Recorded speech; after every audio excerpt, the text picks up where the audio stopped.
together in prayer. We give thanks for the legacy of power that has been handed down to us throughout the generations. People of faith, especially those early followers of Jesus who faced so many challenges, were still able to open the eyes of their hearts to see the power of God at work, not only in the ministry of Jesus, but in the story of the resurrection and his ascension back to his Creator. So on this Ascension Sunday, we remember that as Christ ascended, he left his power and love with the church. May the church ever be an agent of liberation, freeing people to live without fear and to trust the power of love. Amen. Amen. When do the stars shine brightest? Well, in the pitch black of night. And in the New Testament, and really in the Bible in general, what we're given are stories and teachings usually offered in very dark times. Stories of assurance, guidance, perspective, direction, and hope. Stories about the resurrection and ascension of Jesus were shared to help mitigate the fear, desolation, anxiety, grief, confusion, bewilderment, and isolation of Jesus' friends after the crucifixion. Their reality came crashing down when Jesus was nailed up to the cross.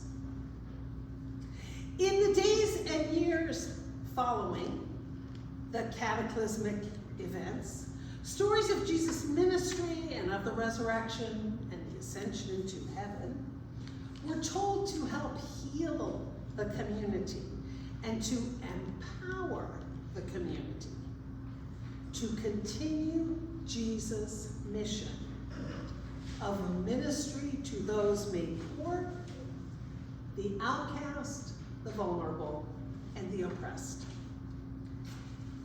In the story of the ascension, Jesus goes up, but his power, the power of God, comes down. It's poured out upon the people. They are given energy, courage, imagination, resources, and hope. And they must keep remembering this, talking about this, revisiting this, because they continue to face challenges and threats, like persecution and being killed for being a Jesus follower. But this power given to the people isn't just about survival for the group of Jesus followers. It's not simply a story about the immeasurable, awesome power of God keeping those first few followers alive. Oh no. These stories are about the power of God being made manifest in stunning ways so that it will be used to serve others. Because that's how the power of God works.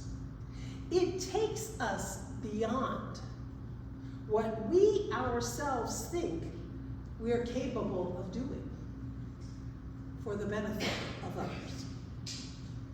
And how is this power to be used and to be put to work? Well, we see this in Jesus. The power of God is to be channeled into helping those who are made poor, who are vulnerable, who are needy, who are grieving, who are oppressed and outcast, afraid.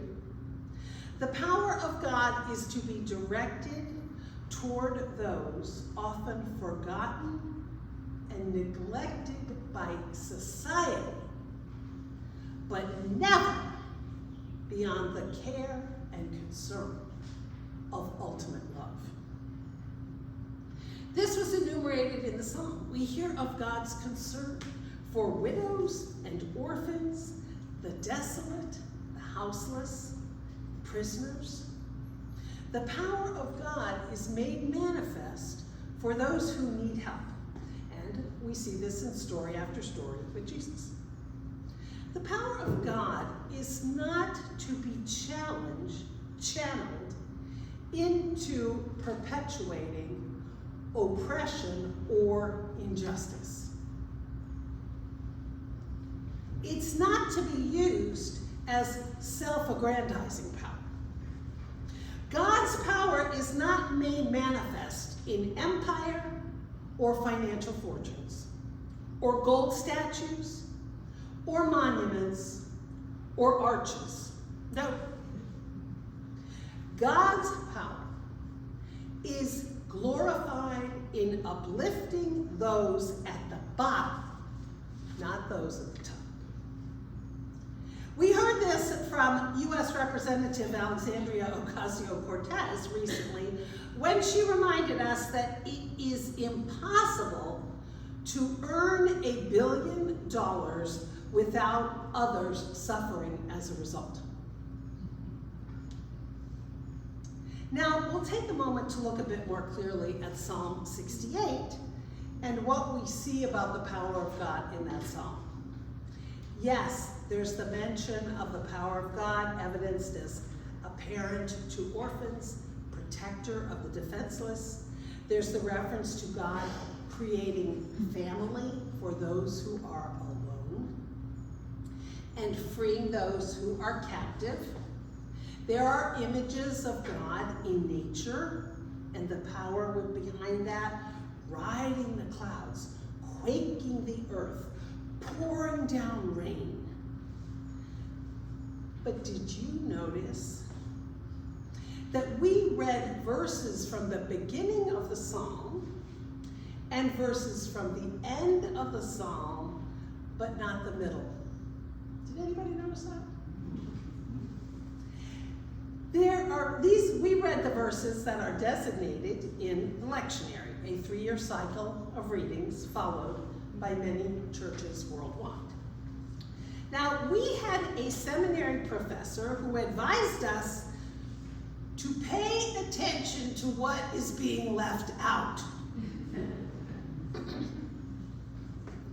So, those verses in the middle of Psalm 68 are a glorification of God's power displayed in military conquest and the vanquishing of enemies. And we don't read that in church because it's in conflict with the manifestation of God's mighty power personified in Jesus, a pacifist. Remember, turn the other cheek, love your enemy. Okay. There are no verifiable teachings of Jesus that support the use of violence, period. Why is God's power glorified in violence and war in some parts of the Bible? Usually, the people who were actually writing these things down have been on the losing end of a military conflict. And they've been taken over by a neighboring nation or empire, and they are desperately hoping for God's power to be made known in a military manner to turn the tide on their situation. They want a God of supreme military strength that will vanquish their enemies, so they create one. Recent archaeological findings around the ancient city of Jericho lead to this conclusion. In her recently published book, Undoing Conquest, Ancient Israel, the Bible, and the Future of Christianity. Dr. Kate Kamen, Assistant Professor of Public and Practical Theology at Methodist Theological School in Ohio, debunks the myth of Hebrew genocide and conquest. Instead, the Hebrews originated a peaceful, non-militaristic indigenous people who formed egalitarian communities. And these communities were beyond the reach of the Egyptian Empire. It was all peaceful. Friends, people are using this false biblical narrative to perpetuate war today and to completely undermine the pacifist teachings of Jesus. Secretary of Defense Pete Hegseth needs to read Dr. Kamen's new book so that he can rethink U.S. military policy and align himself with a true Church of Jesus Christ instead of a religious organization calling for the repeal of voting rights for women and glorifying violent conquest. That is not the Church of Jesus Christ. The power of God so compellingly conveyed in Jesus, in his ministry, in his death, in his resurrection, his ascension, is power that lifts us and raises us above greed, lust for power, callousness to the needs of the vulnerable, apathy, antipathy to those who are made poor, and maybe especially that power raises us above the impulse to resort to violence, which only ever creates false security.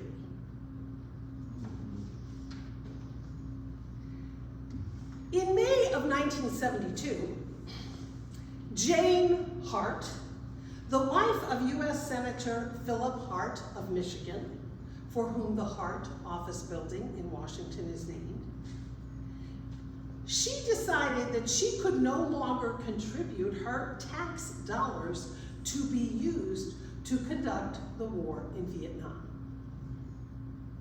Jane Hart was prominent in her own right. She was the heir to a Detroit manufacturing fortune. Her father had been the owner of the Detroit Tigers.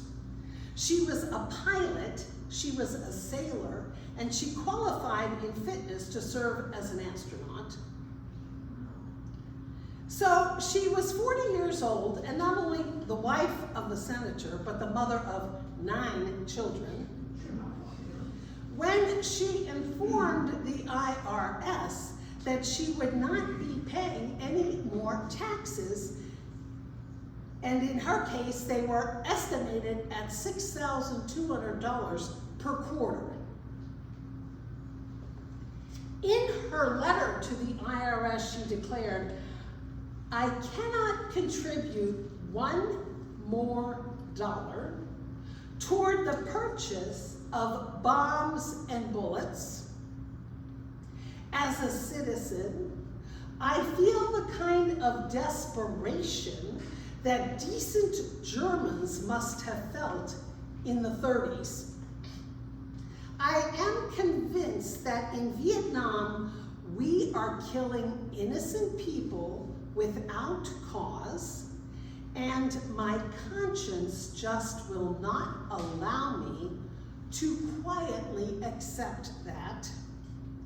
There is no vital American interest to be served by killing more people and churning up more countryside with bomb craters.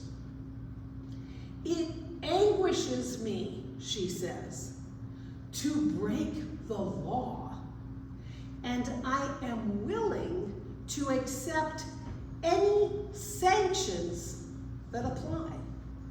But I cannot silently watch this go on any longer. Now, Jane Hart grew up Catholic, and I can't help but think that her Christian convictions influenced her decision to withhold her taxes. And by the way, her husband did not share her viewpoint, and he did pay his taxes.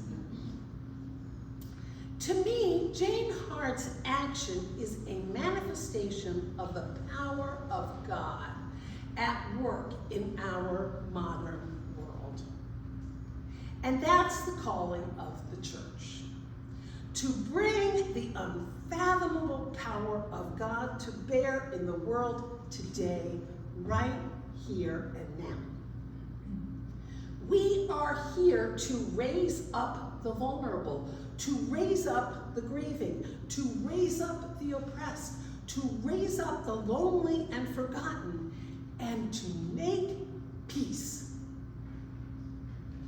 And we're certainly here to bear witness to the power and abundance provided by God for all by creating new economic systems and arrangements that serve all and not some at the expense of others. We are here to be little Christs to one another, as the reformer Martin Luther put it. Now, this can seem overwhelming with today's many problems and issues. But in Ephesians, we're given the assurance that goes with our inheritance of power. We are promised wisdom, revelation, and the opening of the eyes of the heart, and hope. These gifts help us to know how to channel the supreme power of God for good. These are the instructions that guide us in how to direct and apply divine power, the power we are given as the church. The church is here not to self-perpetuate. It's here to create communities of justice and joy. Now, shortly before he was killed, Mahatma Gandhi included this insight in a note that he wrote. Whenever you are in doubt or when the self becomes too much with you, apply the following test. Recall the face of the poorest and the most vulnerable person whom you have seen, and ask yourself if the step you contemplate is going to be of any use to them. Will they gain anything by it? Will it restore them to a control over their own life and destiny? In other words, will it lead to Swaraj, freedom, for the hungry and the spiritually in need? Here, Gandhi gives us what's promised in Ephesians: wisdom, revelation, enlightenment for the eyes of the heart, so that we can see the hope of the gospel. This is the legacy that the church has been given, so we have to ask ourselves, what are we doing with it?